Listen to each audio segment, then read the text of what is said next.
whaatala whaato tātou telefone o mwhai o na tū whaatasia e lau Radio Samoa a wālau whaafunga angale nei tū lao le aso. Ua whaamaonia ma ua ioe leo lo lātou sasi a oso lātou se na alai o na le talia o se talo sanga na tu inata mo le whaonga ino le helikopa mo lawe inga po le rescue helicopter mo le lawe ino se teine titi se fulu tolu tau sanga le matua na le mawhai o na toianga i mai lalo mai lunga o se papa i le matawhanga o Hahei Beach i Coromandel o le nei mata upunalia i mai i se taimila amatango le ni tau sanga. E whaapea na fua le talia po le te e na ai e leo o le talo sanga. Mo le fisosoani ala le whaonga ai o le helikopa, ona o le manatua leo ua maliu le teini titi. Whamawina i reporti ma le teo whawa maloa New Zealand. I tū langa o le whaalawelave na awhia le talavou sūtolu tau sanga masiana whaau o tama, au iai i lungo le papa. Ma o lea na moli mawina lava le pau ma awhia lana wo ma maliu atu ai lava. E whaapea e whaisi na umi, ma tele o taimi na tau mawhai atu ai sui o vaenga tinei mu o whaalawelawe tutupu whafuasei. Po le Fire and Emergency in New Zealand, mo lea helikopa i le au nanga leo. Mo le whaamoe e vave o na whaatino e lato ngaluenga la veai, mo lea teni titi, peitai, na te ena lava e leo tau mawhainga. Whaamatala i reporti na afua le talia foi o lea tau sanga, ona ua whaailoa atu e leo tu langa o le tau mo le tau ngata o le whaonga ai o lea au wala ofiso swani. E o lua ma le sao o alato iloilonga ma whaatinonga le nei mta upu. Ma ono o le tula i mai o le whaafita uli, o le na tau mawhai atu ai loa le Fire and Emergency New Zealand, le vaenga o le ropes team, e anga i atu i le taavale. Ma e whaitau i tūla whaato atau nu atu i lato i Hamilton, ma ua e tau nu atu ua leva le pō. Whaato a la vea i mai lava lea talavou, wanga i le tūlu o pō maao. I leo mai ai o whaamaumaunga ma whaamtalanga ua whisilingi ai foi po a whaalavilave tilo i aile au nanga e ave iaila lātou whaamamafa a o a foi whaalavilave e le ave iaile whaamumua ma le whisilingi ai o tūlanga o le tau i le whaonga i nai o le waalele lawe ai e tatau o na whaonga i taimi ua mo mi ai se whiso swani.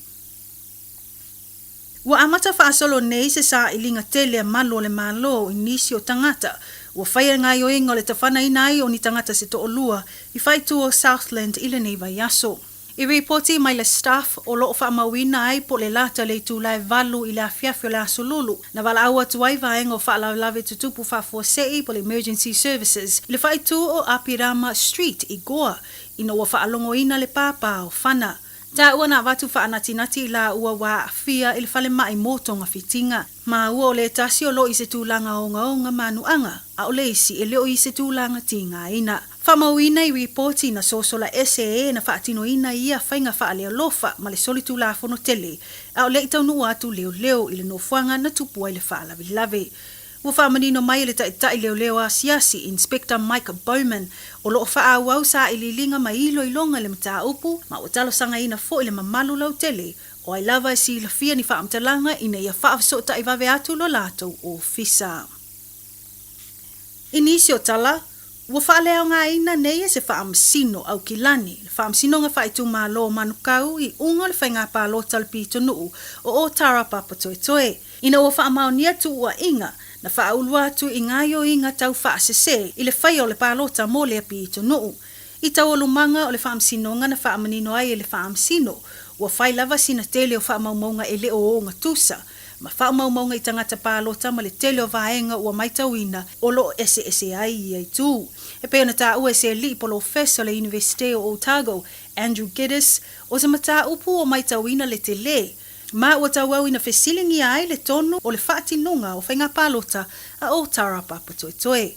I le nei mata upu e whaapea, ua maua le whaia e nisi o tangata o pālota a isi e au noa ma le mālamalama anga le tangata e ana ina sa o le pepa pālota po le casting fraudulent votes. Because we've got such a good track record of essentially having free and fair elections where, we're pretty happy people are abiding by the rules and maybe the odd, campaign sign put in the wrong place here and leaflet distributed without a name on it there.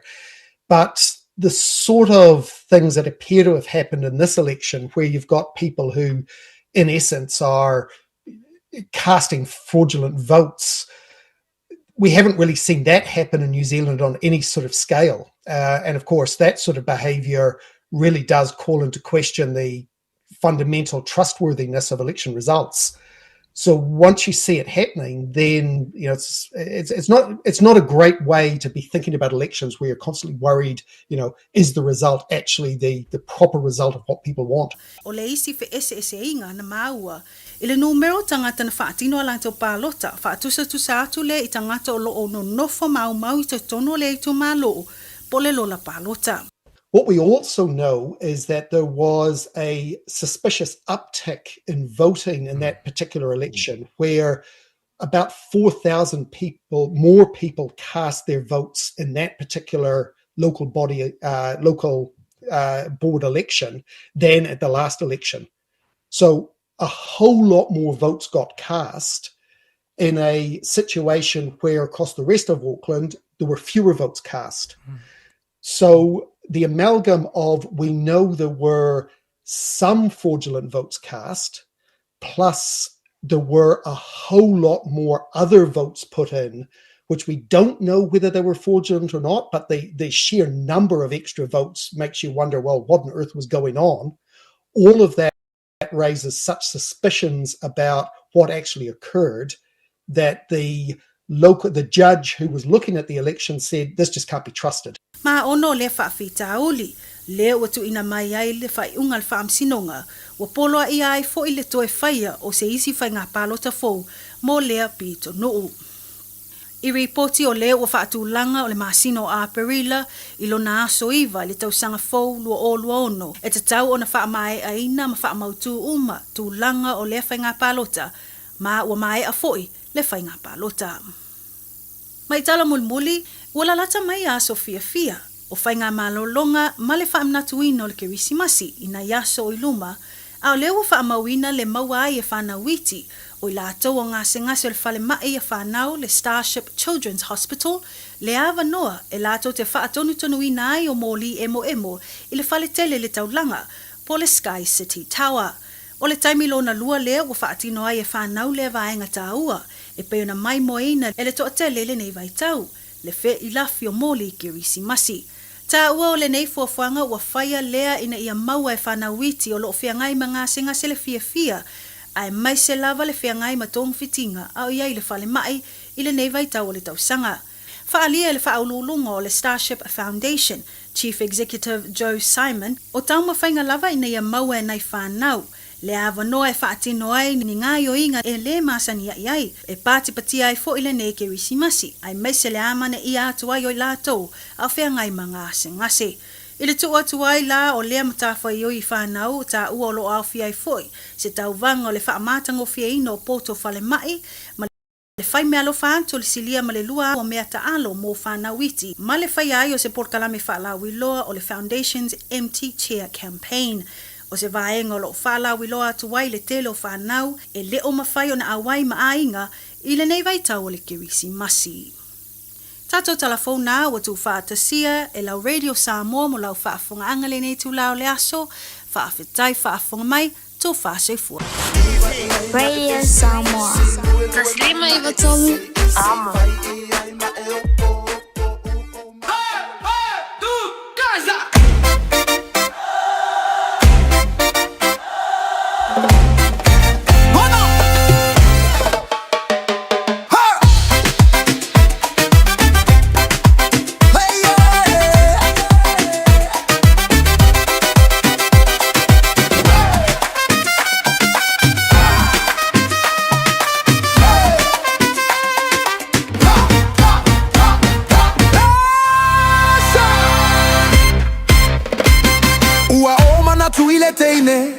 Teine la lele, malanga tune ileva alele. Taimi umalava utemiti, iawela upele sili. Aole ne wale ayo se isi. La upele moni. Eiti ole fili eitasi ole fama oni. Esu ia lava ole olanga. Telefo yo utausanga. Sautali, oh uwe apele ai,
Africa to e malanga foi ilu America ele ngata ile suile ba ai sui fo I folinga awane inalo mai hamo to e foi mai ise aso malanga au nei au kilani to e ba ai au lau pele moni eiti ole fili ai tasile pa maoni pipa pipa pipa pipa pipo pipa pipa pipa ba pipa pa pipa pipa pipa zoom zoom ba pipa pipo zoom pipa pipa pipa ba pipa pa la pele moni eiti ole fili ai tasile pa maoni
Chile Radio Samuel Rivang Alasso Lewis Fulmala Tolu Bidu Chubutani Link to Line Tolu Yaila Badanchola Dawu Wa Onga Fandau Pair Olefredanga Yantu Yanisio Fandau Willi to Wa Onga Yalan to Falea Onga Il So Fantalafan to a man to Welling until Yolfana Wa Onga Man all over the man Lucy Ya Onga already for Yan so Toffee.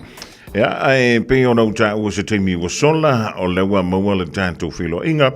Male suyo le tanto wala leo lo ngalo puno wa ime tono le tanto utro il divango la wole una asalela ya fiela ganga lo fa tasimai ya le fionga ya lilo mayava maina vai ya misa le tu mala udanga maisa mo ya wala le long puye lo to pa ia malo to man pa ta fa to lo fionga lilo mayava malo le fe yo faiva ya malo fe no se mai le fa ta fitu ngal wenga ile diva ya so malo le ngalo Yeah, matara fatu lau tō whāwhonga mua, ma lo fo ile on sai tiu te mawhaiva o le nei aso. Yeah, me se fo ile neiva yaso le fo ua tūlata ilo na whaai unga. Yeah, le alo whangi alawa le atua i alo soifua fo i a masi o la vai vai a walfa o ina le neipo kalami. Ia whapitoa se whawhailoa i ma le tālofa i sio tātou atunu. O lo mai mua whawhongfua mai tātou po kalami nei. Mai lava i o nao se ia pa ia o nai. Le nau fua whaawhengainga, le awas taulanga, ia I whatawhai taulanga I fia, le ngata I tono New Zealand, ia whapea fwysio tātou atunu nei o Samoa, ia miso le lalangi ato o lo whapena o na papa awai, ia o tātou tangatanu. Ia whamalo atu le ni tū lao le aso. Sulu matango fia le lai Samoa nei, matango fia mea umalava, isio tātou atunu, ia olo ngā solo fo I lava ngā luenga tau whaiwi o le nei tau sanga. Ia me se fo ile vevesi o mātou a lewa tau nuu mai o tau mai whafo. Ia ele koe ngofong foi fo ia le mātou fo I atunu I nei o lea fo ua. Pisi ia le tele o whalablawe, whai ngā sau whai o nisi o maliu o lo oanga I mai ai. Whanoa noanga fo I o nisi o aso whanau. Ia ele ngata lea.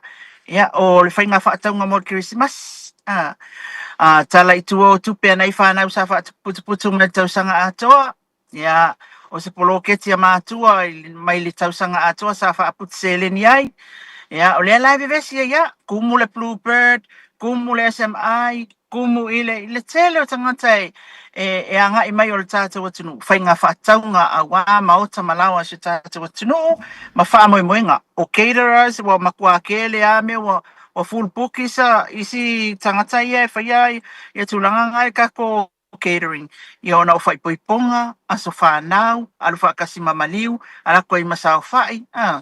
Ia makua next level, ala mele wa yesa mui ngai kai mio kausanga ali i whonga mua. E mo ili lilo wa kau au kakao kou e o a popo ma valu popo au a wha moi apa pepe. E mo ili whawhatala lea lilo mai o. Wa sioki ala pepe. Ia. No whapea, wia aina o utangata fo ilele wala wikai al melo a pepe too low ele o se whaatawanga vale il tato export.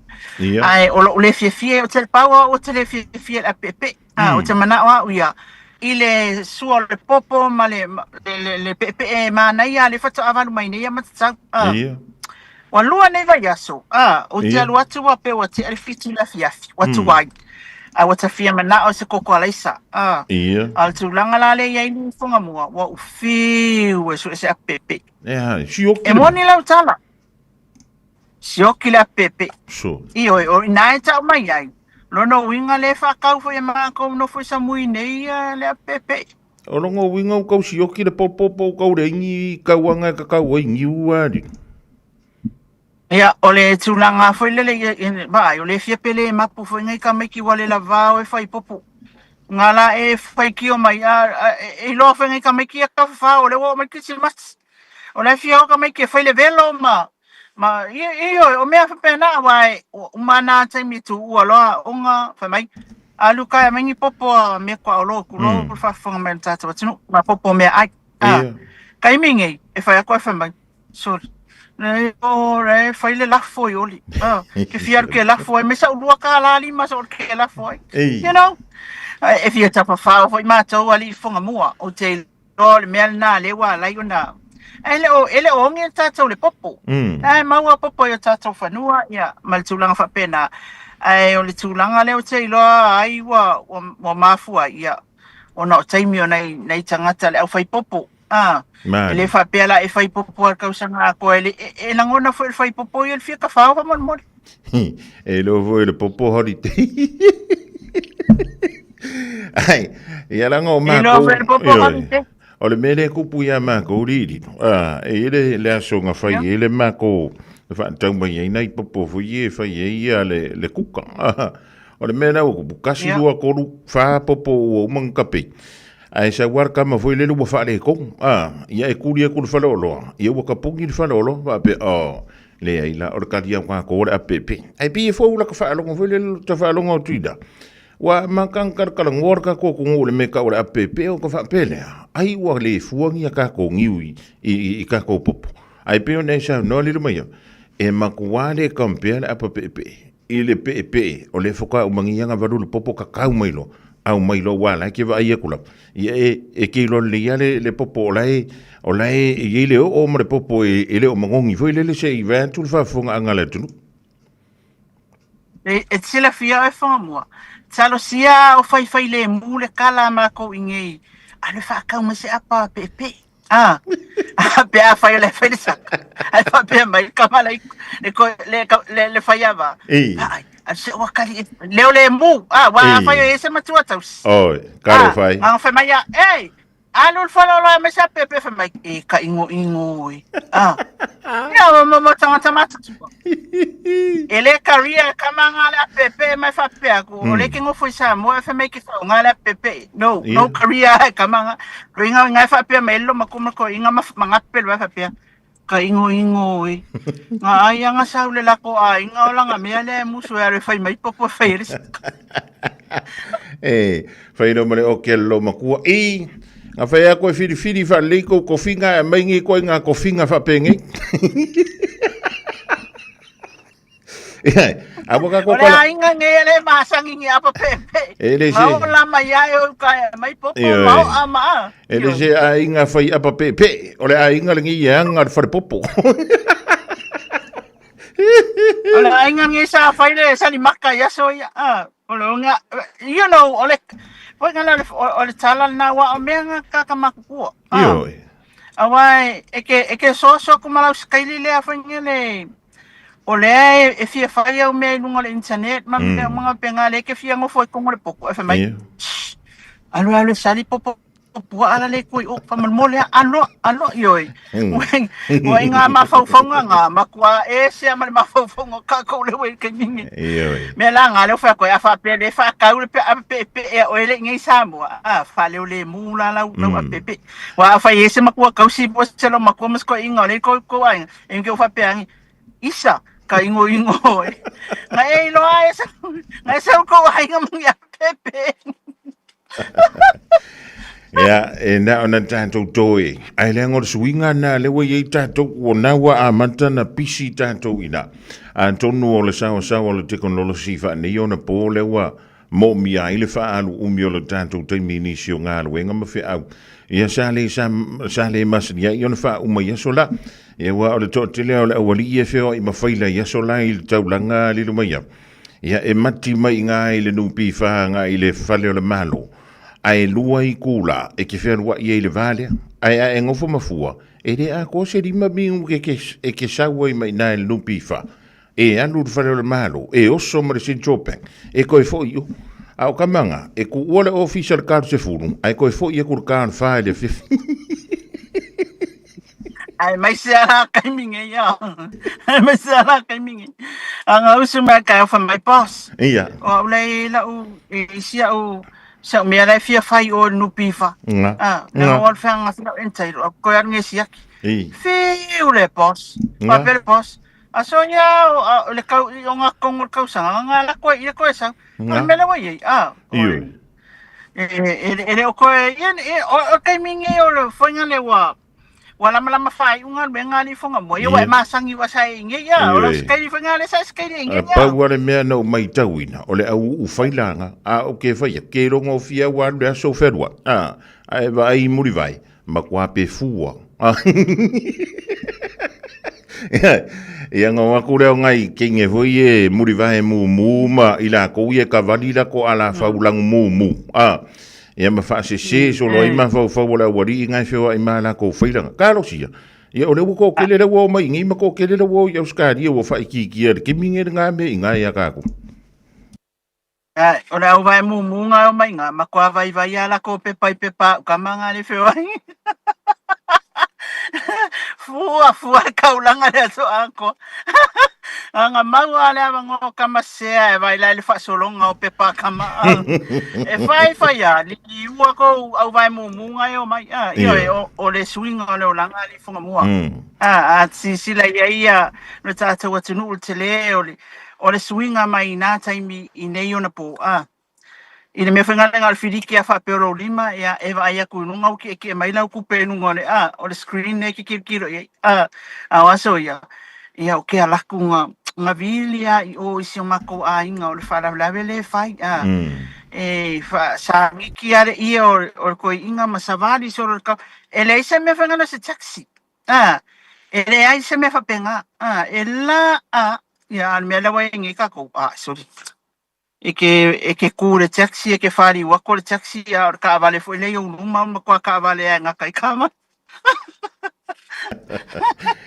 ia ma lo te le swing on la langi ma swing on lo ye le tanto to no wa le ma ya va ma lo foi le fa so ma lo le suo le dei va ko la o ia la ngo me o tanto va ia o swinga foi na anto no o anto le tau sanga fo ia o te le foi si swinga e se mai ai e swinga le o tau a mata matai le fa ngo le ia to sanga le ma ya va anto no lo te fi fsiliato ona o tau lunga ia tau manga fo i o le tātou pālemene i le tau sanga e pe o na tau lugaina i le aso ana nafi. Ea e pe a matama i na ai ala tā whilo inga i le so. O na tā wha solo atu ai le inisi o mata upu ua. E pe o le i mata upu o le wha msironga o whainga pālota. Ea marisi o wala aunga sa wala au i fo i le aso ana nafi. Le aso ngā fua o le riva yaso. ia maisi aso ia tātou te lei whilo ia lilo mai awa whamalmo. Ia, o le whangasaronga lava ia al palimene, o nei tūla whono fo ina pei o nei ei moltano ina al palimene wa fo ile le whatūra i mai o tūla whono, ia whapena fo ia wa o loa mekas lea o tātou atunuu, ia o i rātou le palimene. Ia, o te rola o le tūlanga nā, le sa i e palimene mai le solua.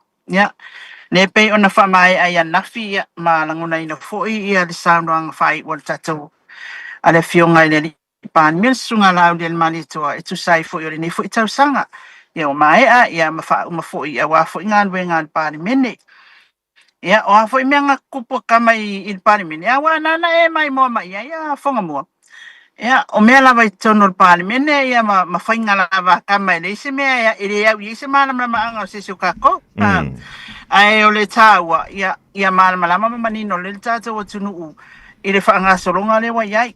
Ia e peia o la walunga lava ina ia ave ese mai sa mo le blacklist foi de le. Ia. I lalo company o yo ia o business ia company ia mai fafo. Mari. Ina ia mawhaina ave ese mai le disi udi le sio tātou watunu. Ia o le tau mawhai e le tātou malo man palimene o te lola le i ato toalo na tala noa ina o le tūla fono. Ia a o le tūlanga le nā o le isi tūlanga tā ua fonga mua. Ia o lea ua whatautoa i le fionga i le Minster fo wale menari. Pe ona sila fia ia o lea ua iei le whai unga le whamasinonga i le tō whaseve. Ia whapea fo i ia le ana. Ia maa o le ato e fo ia sa whata e whaila lato whainga pālota. Sa whatas. E whaila lato whainga pālota la i titi. Ia o te lola o le tūlanga le nā le ua wawea i fo i le whai unga le fionga le ripani mia. Nei e mawhai ona i ese sui mo le sui tamaita i sa avea maminsta o le matanga ruenga o puna oa wha na tūrama le si o manga. Ia le fionga ia anapu seve te e pe ona iai ia whai unga fo e whamasinonga. Ia o se tūlanga e rangona i fo i le anganga o le alofa. Ia e mese fo i o le titiro atu i le tūlanga fo i le fonga mua o le ua pale mai le tūlanga minsta. Peitai. E awa ona manino le leile ese senga o mea. Ea wai e a whaia o lea wa au mai le wa ave le tangi nea. Ea ma whai mai le whai unga le whamasinonga. Ea o le mea o umalawa i tātou. Mari. Ea o tautonga fwoi lea o le tautonga fwoi lea o tūla whono whainga pālota rātou ia. E le whaatari se umare keisi ona whatau tōlea as ministers ma e alu ale whaangasolonga ia le nā mo le palimene ma le tofina o le malo. I lona kapeneta. Ia ai i tuala i eile ai a taule e pei ona whaani mai e le whai unga le whamasinonga.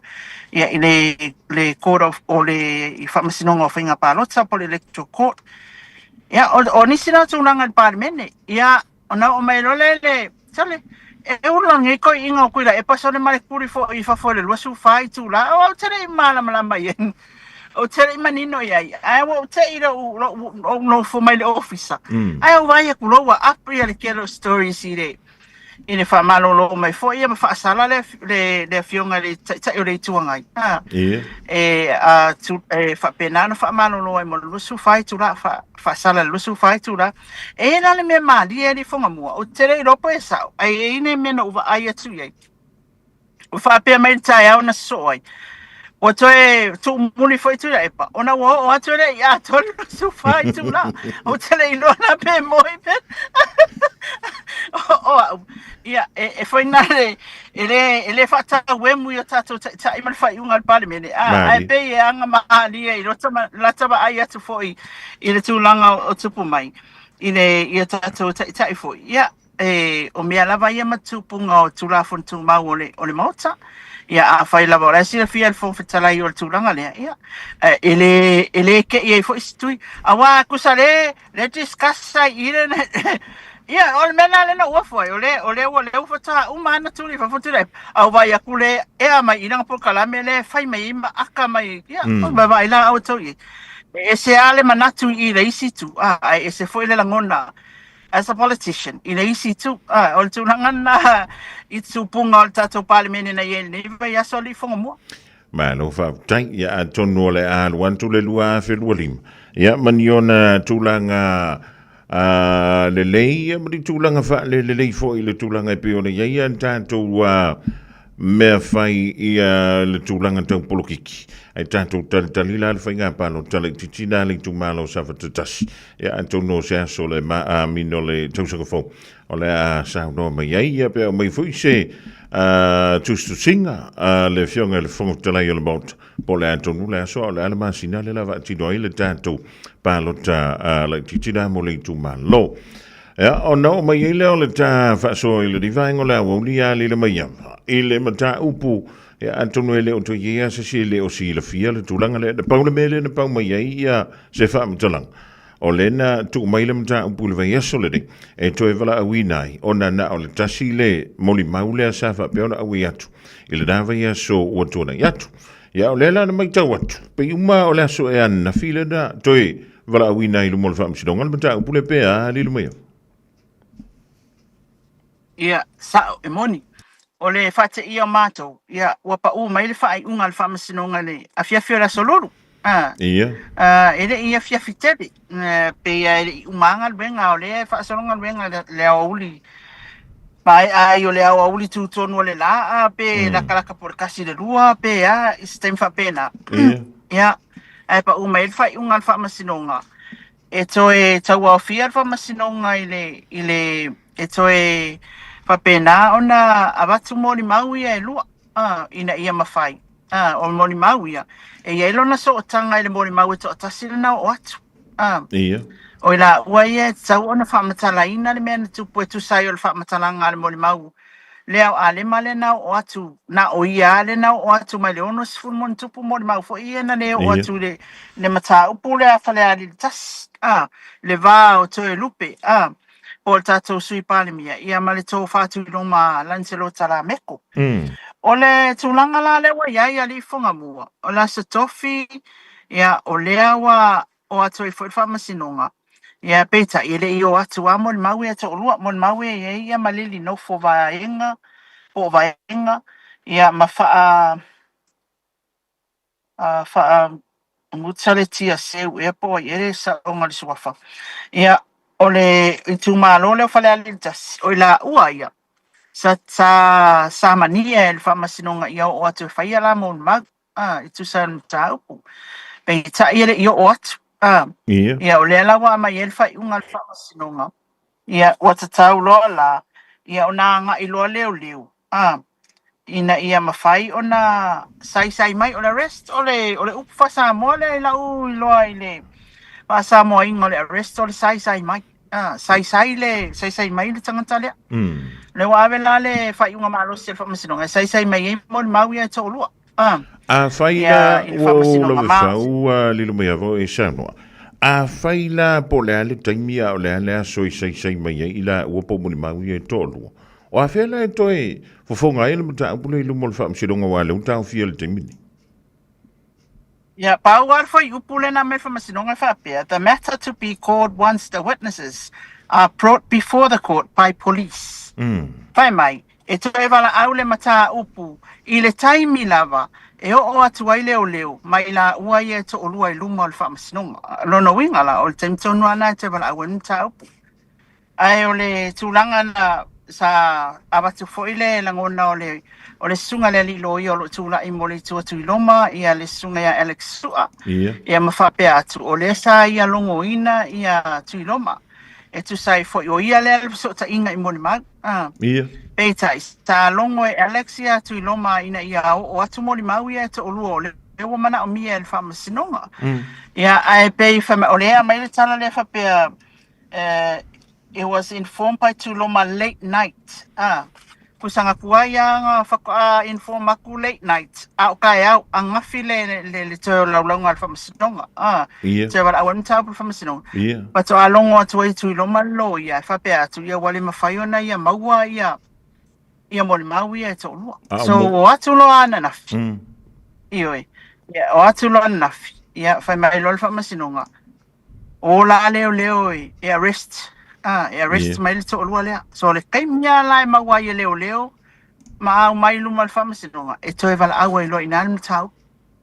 O lono winga la ale o le vaiaso le nei po se aso le na vaiaso o le teimi lava ma le aso e mo mai e. Ia lono winga o molino la ilu mo le whamsino. Anytime. Anytime. E mawai e leo e whalangolango la, e mawai leo awai sila fia fonga mua. Ia. Ile tufa ina o samania ia o le mata upu nei le ono sifumon tupu moni mau. Ia. Na mawai le whamtalanga fwina le tiutia leo na whaatino i. Ia. Kofu ka avale uma ma kofu teams uma. Ina ia mawhai o na whaasopolia le avenga o le samani. E samani ai la tau nei. Ia o mai, o le to olua la lea. O lea na toe samania e le whamasinonga. O lea la whai mai le moli mau i. O lea sala saini i le samania le na watu. Le tusi samania. E anga i mai le whamasinonga. A le wo angafi, wa leo mai. Ia o lea la wa au mai e longa le polo. Inga lea le whamasinonga mala le whai unga. Ia e a watu i leo. O loa la e arrest mai. Ia ma o le taimi e o mai ei nei. Ia o le taimi fwele nai toe wala au. E le mata upu nei luma le whamasinonga. Ele o ile salo e sa o le from talanga o ile le ali ia le loia. Ela via i loa le ma ave le fua wa e na paule mele na lo atu i o le lo atu molima. Ale la o fiule le fam sidonga e tulturi antula na molima. Ia e pe o le ka ula fila file le molima wa li lo ia se mai tau o foi le mai tu. Ia o fu eva o afi o la lava lo ma fa ta inga Ia. O la lava lo le ma lau ma fu anga mau ma fa wa ele o mail fa masinonga lena e fu e te o tusi lau fa matalanga ma e fu e te alu te mori mau se mata upu ai ke ko sui fa se ilo ma fa ona mea ia po se fa tupu atu fo se sia te oi ia e ai ku o pa ku e pe ona tala ali fu mo ia la tatu tilo ia nei te fa pesis ina se me o ye ka ko e vai va ka ko ye nga wala au mai al fa masinonga le ai o fa masinonga sa mo o fa masinonga e mawalunga ai mai lana polo inga e enforce leo le tula fono ia ma fa ina i lo o le bela e tawai o lo usta ia le leo o tu unga wa au mai al fa masinonga a fa ina polo ia a mai sa mania e saini ai e tawala na e alu e fa taunu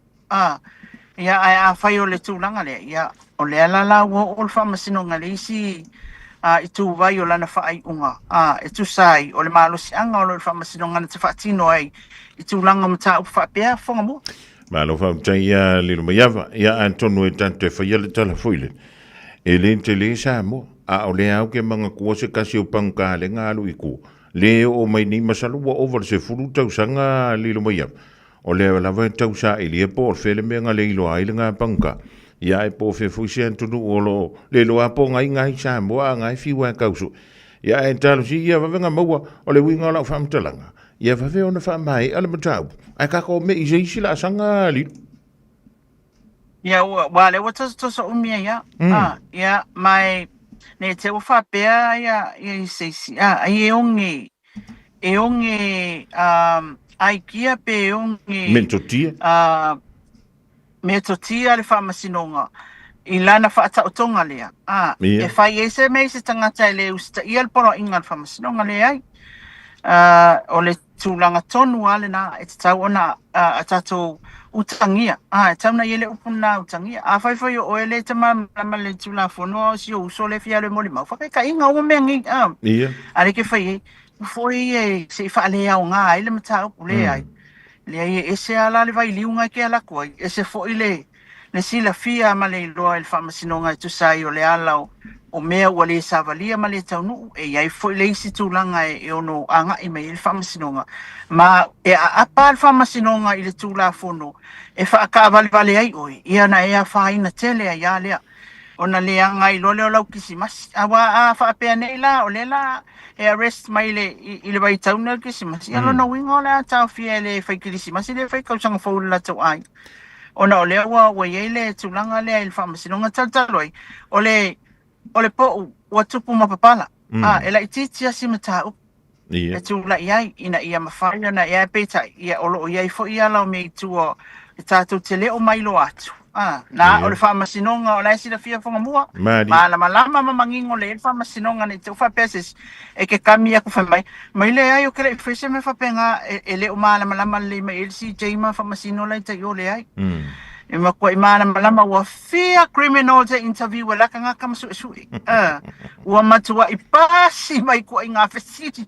Ma mea uma mea ko kia e sui ai. Ia o le tūlanga lana mo le tā ua i lau lo manatu. O tato nofo file mo fia lua fa o mai ia mata o ke walo ko foi ama le ka usanga fo ka fai an ngi mea e fo mo ia o tulanga na le pe taupi ya man tu foi le mata o pula o le mana ia le fa mai ale ia on ka ko ole ka ko fia ma ka ko mano lord christmas toi fo email nan tau sanga fo ia ko o mai foi ko ke le fo isi mata o pula tanto visi ia mi sei la fa o wi dans le pc le officer ia pole mtanga luenga leo fa msidonga lilo mayava ia entantia tuia ia le ngaluenga ile mtanga luenga o leo o ani si va en o tula mai tono le tantu tno la se mai tau ile palasia to va le wai ko lu fainga malanga le engi sila le wo antu talu mai le lava ia so lilo mayava o teilo ia i fo ka ki nga o ko kalinga fo ile le po to fong le palasia ko leva le pakaku ko leva le so mai ia va le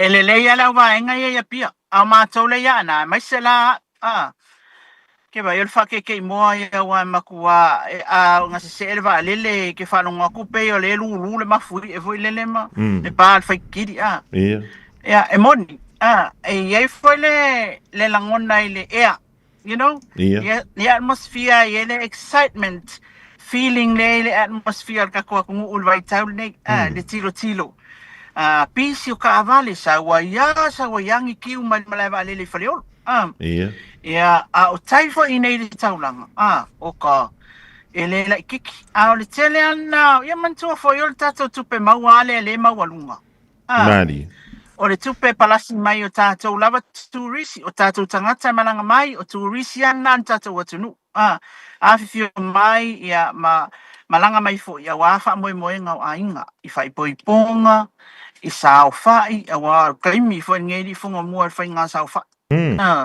ele le ki fai nga sao fai o lotu ainga lotu fa tau sanga ainga ya uma fai le loku uma fai sao fai e ko o ia yang wali e ku mai kai o ile fai fa masingo le Lands and Titles Court sele ele make sense nga mela ka ele be mari no fa lo ngoi kala ngoa ngari sia wari ngani lo maya vale mata ton wale sound doin mai ia le lo mangil finga makai pe ko kolus fulu fas fulu limas fulu o la e mala le ia rima fai pule lo o le unga lo maka upu fai kai fa msingonga ai lo forka ka malo i lo ka fai inga fai la ko pe fa inga le ko puele melia fa li manga usu o ke fai aku o le manga ia o ko inga ko fikiri do mai ele winga ola utala ola e usu male mauki ngoa ia le ngu e umanga ingu le sua ma aka mafale ango i ia e ko fo ia ngai ngai kai o le fale fa sino ono ola e madino ia la fua o mene i sua fa matai ia li lo mai kai lo i sa mai ta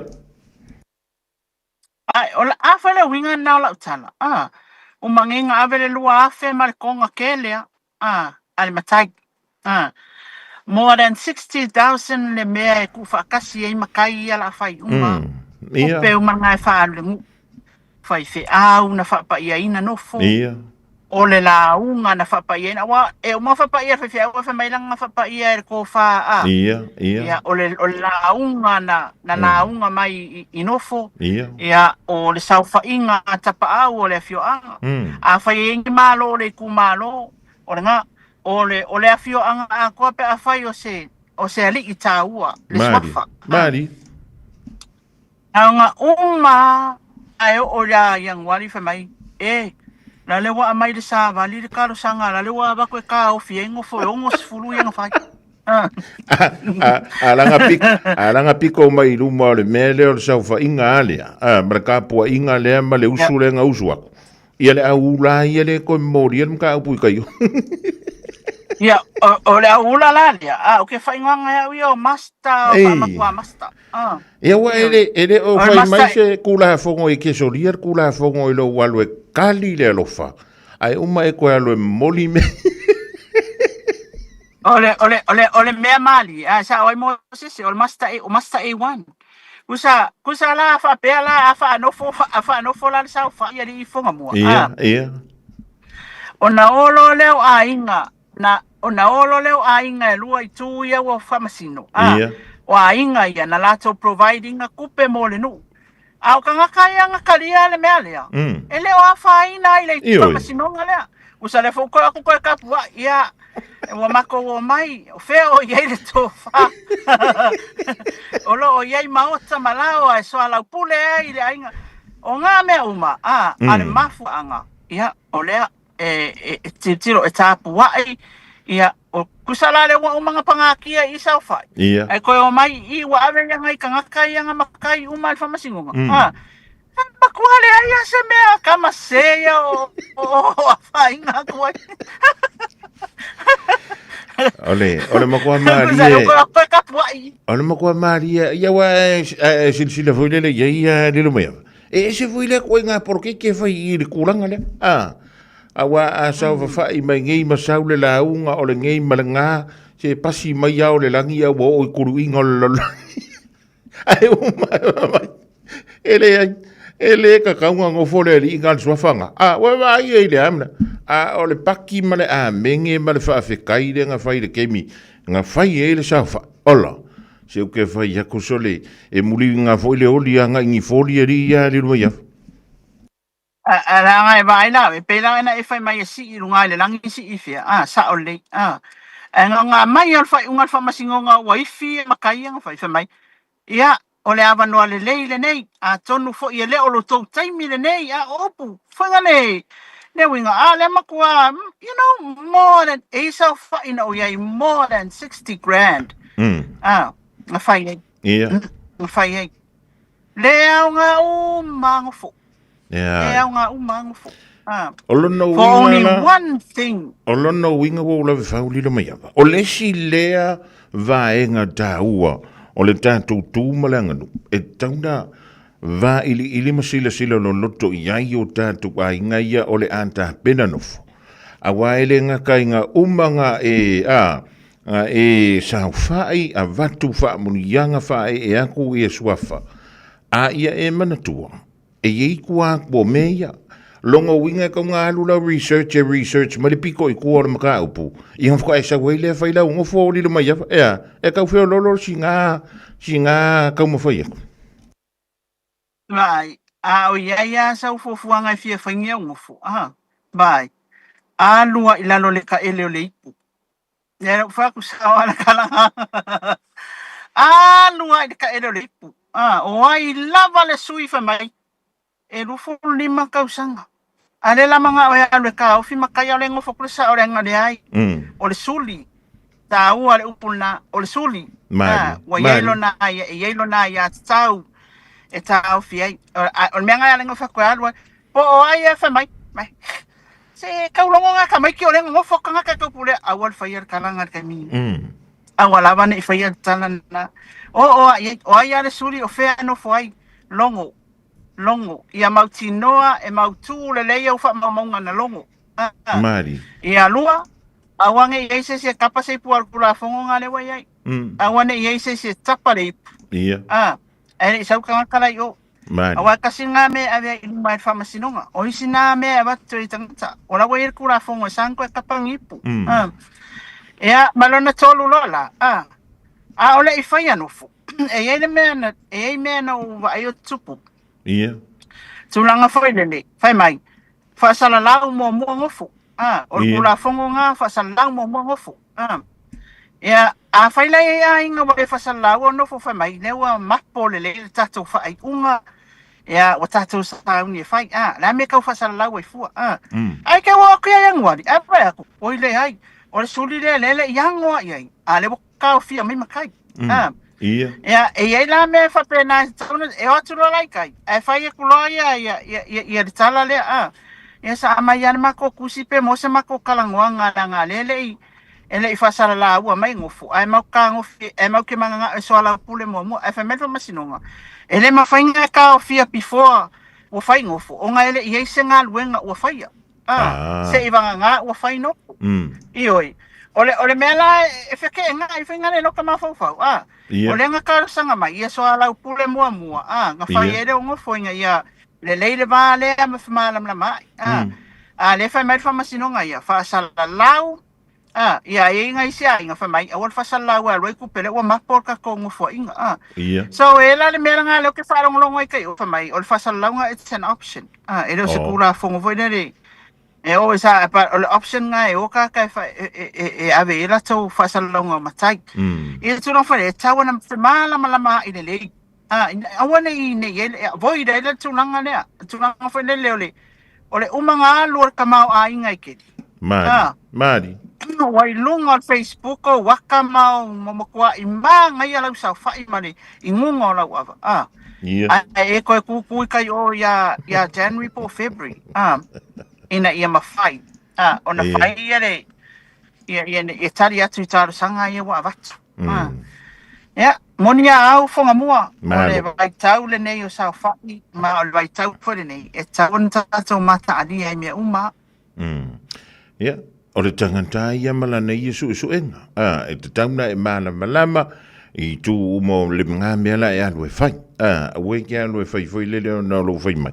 Se leanga e ama o umang wha mai ai mai. E lewa ai se wha mau ngā ngā mea. Awe ke whai era ngā mea e ngā weilau se rengi. Ia ngā ua koi malo ngā ua koi malo. Ioe, malo pāpā kua whoile. Ia o ngā ore ki ngā ore a venga lela e kaua mo. Wai umanga e waku I sā mo whai aku ia ore sā o ngare ngei. O maisi o a inga wha mai ore ia lea. E koe fo I mai ngingi usila pe koe fo I Australia e sauru kala mai sā moa. Lele waka office fulu rongo. Ia I ku ore kako wha masingo.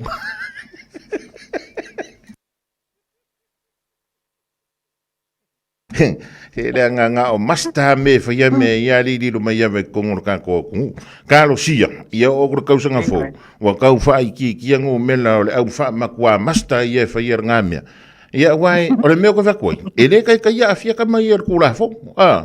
Au ke whako le sao whai mai ia iau luma. Pea o ngā, ka kalo le sunga le whaafenga inga. Ola, soli, koe a loko whapea, e amu ia I kako whakasi mangi angelu I le so. Ia, o le tūlanga lava le nā whonga mua. Awai, o le tatawanga nuu foi. Ma eu le matango fie ke whaalonga ki a o e pe wai. You know, awhai o ere whai meri nga lea. Ke whaalonga pe kau masangi na kiki e uo whai. E ke whaalonga akua e mange e a kua ia I lungare si inga le si ai oi. Ai o le awari ia ngai si ia oe, o le awari iwa ngai le sapoa oe pe palasi mai runga. Ia, e tau ana tu e serea e tūlanga fo I tātou atinu. Wai e monia, ia ai, o le tamau a inga fo I le tātou atinu se sa mai. Ia, I le atua. Ia, o le whaatino ai atu ma nganu o se tātou atinu e ala le whainga o sau whai. Ia, ma le au I matai, I suafa matai. Mari. Ia, o na isi whanau. O le mea lea ala, I ona tā ua le mea lea li whonga mua. E ao I matai o le inga le tau purupulea le whainga o matai. A tau walo lo wha. Whai le I ala e awane I ese me o puina ai. Mari. Tinonga sof matai. So alau pule, se pepe ke whai mai ai ke olo I lalo. Ia e olo inga ia maua lo man ma, le winga o lau tala. Tala noa, po ai a suli pe whai mai e. O ia ne kalangoa mai ka mikinga ia ma koe la aiki. Tala noa. Ia awane ia fo ia whawhitau le awa o le whainga tai o le tiro I nei whanau whato amatai matai ia. Ai koe whai mai e ra wasolo ia awa mika ngai ka mai. O ia lato ngā ruenga ma o lato suafa makai e ke ukoe whai mai wakare koi. Oka. E tau ia I e matatua matino I matatua ia maritupulanga I lunga atu o se aing. Ona whai le leile tonu. Ia awane I e tūlanga leo le toio. O lesi fo I tūlanga e aona whemana lama I e I mea fo ingai o le mea leo kau I misa I inga I lau titilo ali I whonga mua. Ia. Pātaita inga. o le toi ina na usu atu le afini o le matai le la fai su le suafa le la fai matai Ia. ai kusala ko inga lea o nga kausonga ele o le o ko inga ngar ko inga le ngausu Ia. o inga le ngausu le kengere o le kengere o nga inga le fai makai kusala o le me kaunga fai nga le fa nga wa ko inga lea Ia. mai na tupu ma to inga lea it's tauna entitled le makai lea Mari. instead of that wa alu koi wa saul koi inga le o nga cousins ma kaka umaya wa umai o mai fia makai I o le mea kongwa nga le kere nga vesi a inga ia lo le laina nga e alu ai nga mafu ai wa le fa pea e alu ai usu o ai ba ko mai ko a inga makai ai o no e alu ai usu o nga lau fa nga wa kaka entitled le makai la ai le usu o ai ba ku mai mai sikanga ka umor ko ai nga makai o ina le tupu mai e fa fita uri te le tupu nei tono ainga ma fela ba sa I lo mfa mai ai ke wasu akura ngafa su ko sa ko ele ai sore ngar ka ser ko inga na inga nga usu I ole makai ole ainga le ole nga kai nga ba ko fanga wa ba ko mafanga wa cousin so ai wa ku umba mela na le tupu fa fita uli I tono se tata wa tunu ma fela ba sa ai wa mai e lo suafa ke ro ngofo lo la fai upu ai sa wa o mai I le suafa I le ngule o suafa ngule wa le ngal fai a varia au makua se le me wa kala I mai si mau tangata to te talu ai ia le tato fa sanga tonu le ala va al tangata I le me tawana ai a fai a simi le nga fai a vai o ya sien o le makai o le kamau sieni le la fia manga o fa makai e fa nga wasimi ona o le to olu o lo na fa fine o le fa na o lo na fine wala vala nga fa nga wasieni masimi makai o le fa nga wa a pe kelo ma su melo ma ai le kamal mole va ai nga na fa ya va yo to matua e su e ola to matai to te matai o sa o to langa to no na le tele na bebe si e nei mo tai fa masino wa makua fa makai uma wa le fia a pale o le ya oso fa mai se sa makai ere se fa nga wa sa wa ave ma fa nga o fe pepa fa nga o fa mai o lo tama o simi ioi wa me uma ngai ka ngai adopt simi ngai ala ko le o le tama fai le ai wala ti simi e ma fai ai ona matai me la le fe mai oso mai o e sa we al makai e sa makai o era makai le lili wa marka mai kikire ya o ale wa ale ave fa makai I ai ngosin ya o se tunanga nai lo tai lo ni mata e a fua ona tulanga lea fonga mo Lele malo o ani si vainga ya on silfia le tu ulilo yava ya ai tanto tele I tau ma vai le ni fia fiua foto mai foi le sa o to ina tele le o le antau okay o le tulanga foi le sfulu valu suspect le na molia mai leo ya lato os fa inga na malato ngalwenga le na fatino mafuanga ufala ufasai no le aisa ya ma au penga ala malos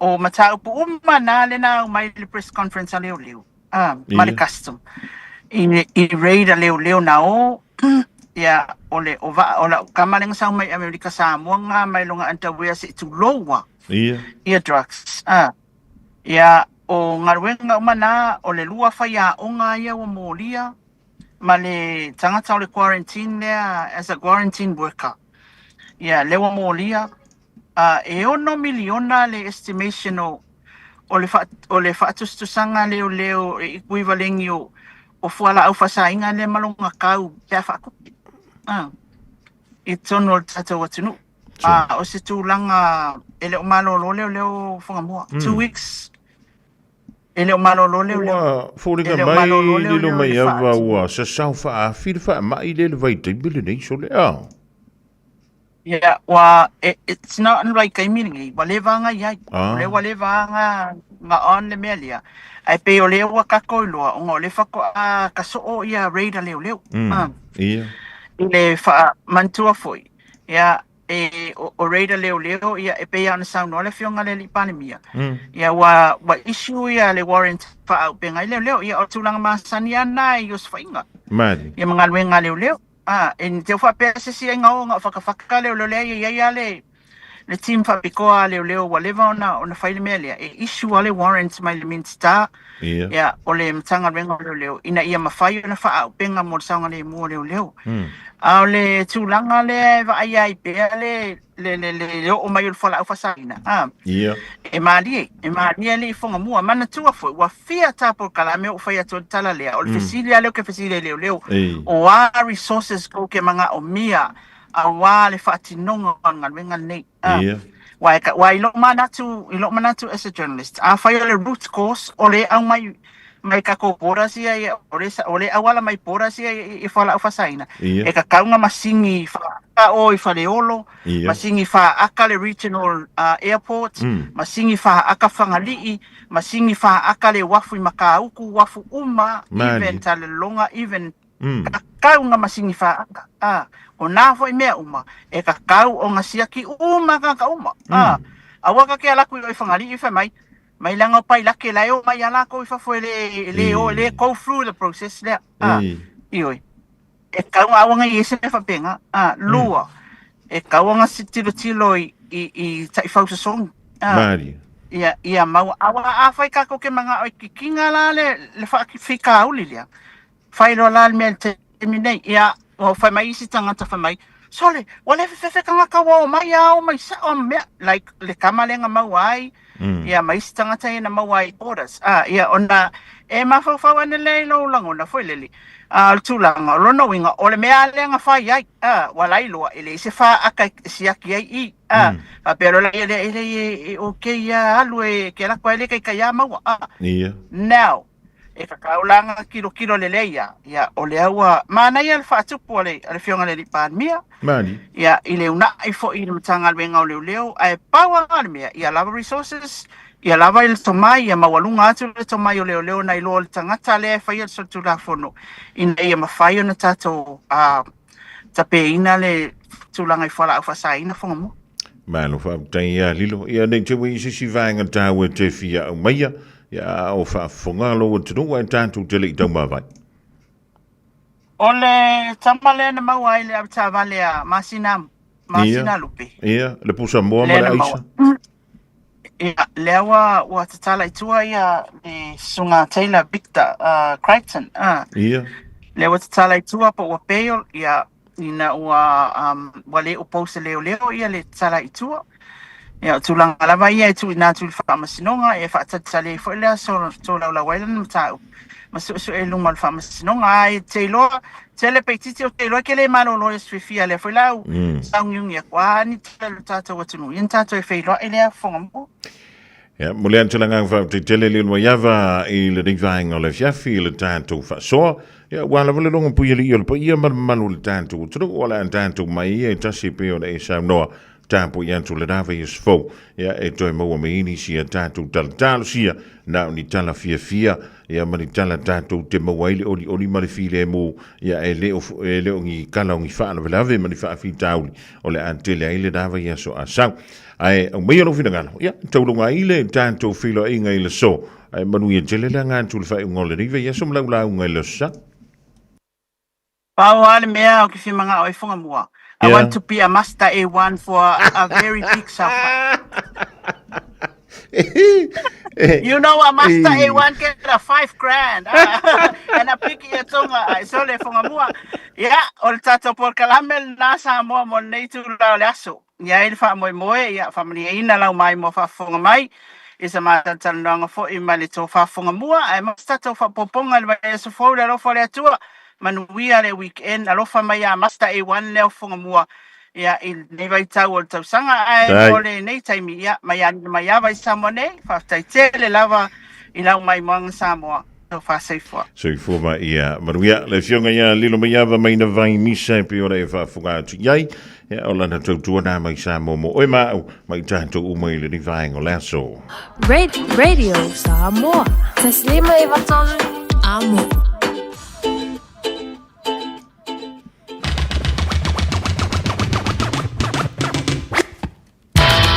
o tau lunga antoi nā mala tau tū mo e Samuel le rivaenga o le fiafi o la sa ngana wale tau tamali e le tātou maafutanga e poto le tau tai e le taimi sasi e lana ai manu i tele la ngātu i lava singo toi o le ringi fiafi e tātou toi whiloa i le nawe e so fau e le tāmina sanga te toa fitu o whaingo ina o le Global Youth Sevens whaatono ina leila o ngā Dilworth i nai Epsom a matalia leile tai au an tai au le aso an tai au sto nai ya ai tawalunga i le sa aso nei ya o le afa peleo na awai jiai ya ona onisi fo i fa mo mo fa peleo na whaatono ina i nai le tātou te toa fitu le ai wha ungol ringas ya ai o le ua sao de baile sao le fionga ya le taua sa vea mole poloka la melea o le nganga i fo. Whaiwa madu te leina, e le dei e fiafi, manu i le whai unga le vea so soifua.